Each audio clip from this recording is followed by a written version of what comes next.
Hello, Melanie White here, Realtor with my home group. Just giving a mid-year check-in, but not so much necessarily on the market, but some of the changes that we are going to be seeing within the real estate community and that will affect you if and when you are a buyer or seller.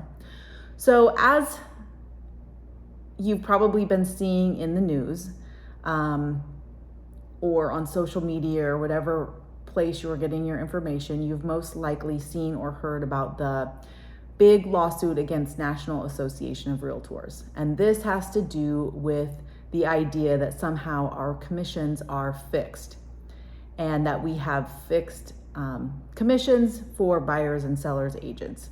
They want to do away with that. There's some talk that we are, as realtors, are the ones that drove prices up for real estate, which has not been the case at all. I'll state my opinions, whether you agree or disagree. I'll at least give you my opinion.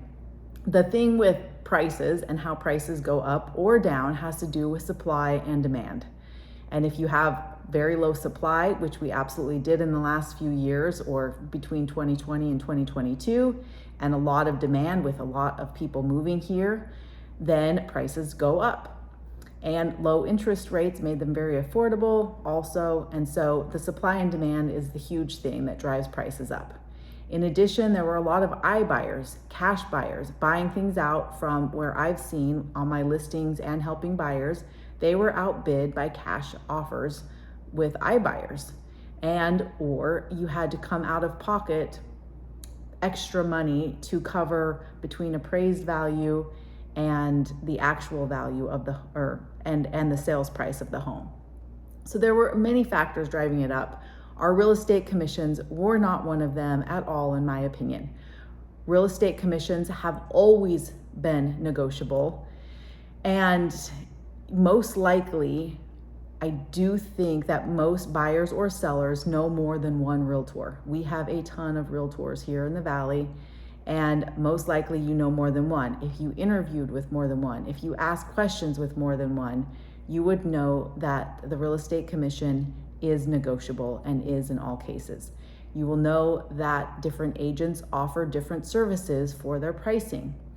And not all realtors are created equal. And so it really, I do think, has to fall on the consumer in many cases to do their own due diligence.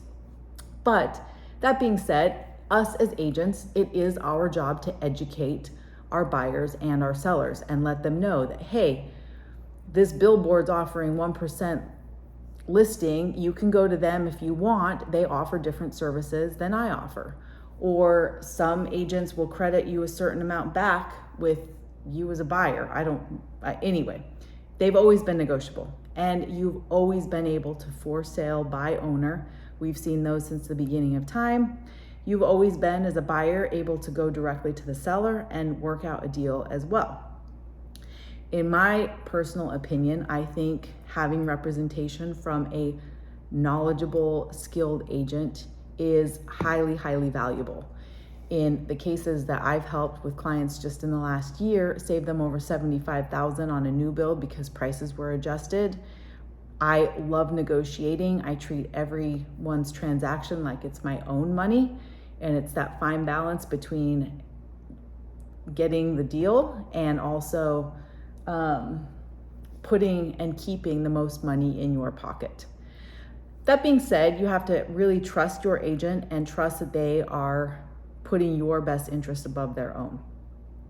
I do think we will see a transition with a lot of agents that maybe will be getting out of it because it just is an interesting time for us. We are the target of looking like we are crooks when that is absolutely not the case. All that being said, how this affects you as a buyer is now, and a seller. Generally, when you take a listing, you decide on an agreed upon and negotiated commission that you're willing to pay as a seller for the total sales of the property. Let's just, for instance, I don't know, we'll say it's 2%.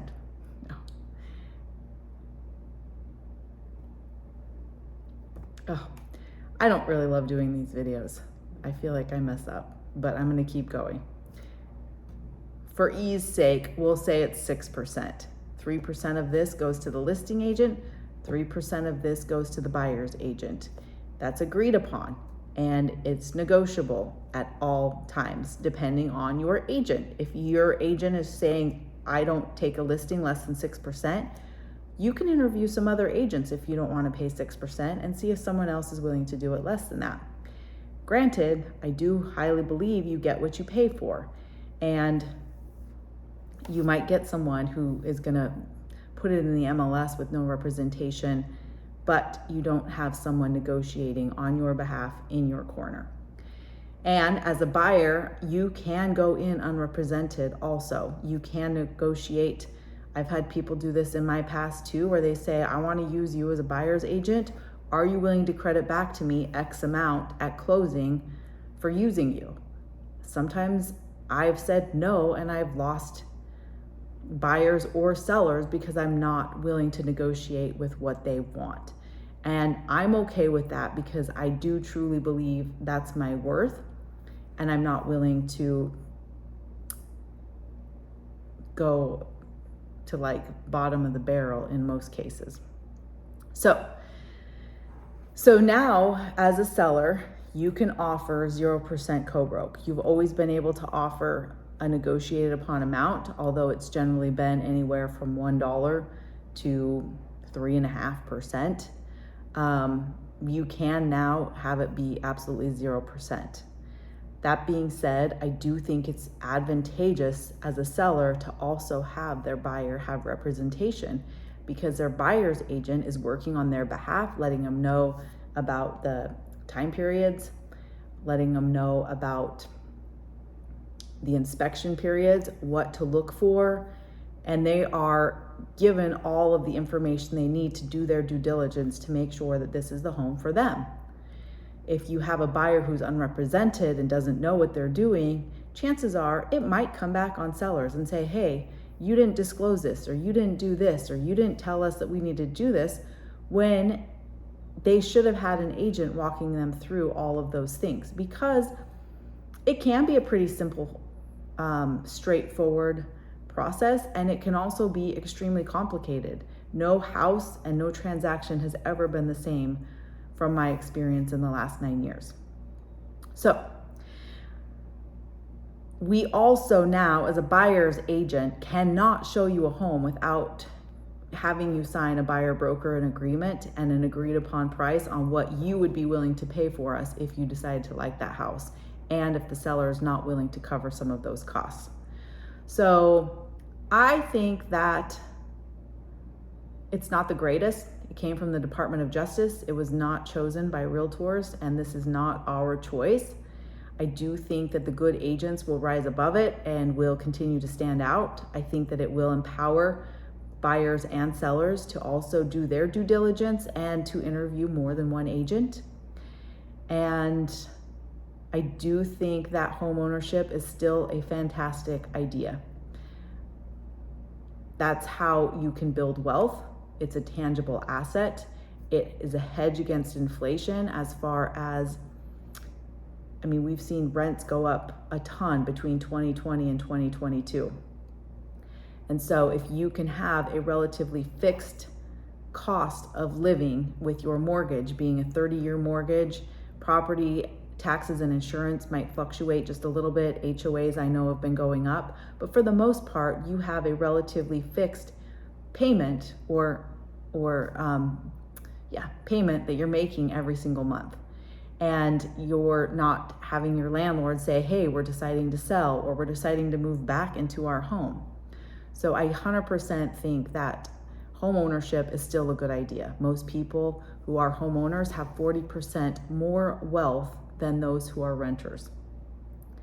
And I know that for me, when I was first into getting back into the housing market after my divorce and single and losing a house in the housing crisis thing, I absolutely needed an agent there who gave me reassurance, who assured me I was getting a good deal on the house, that it was going to be okay, and that there are huge benefits to owning a home.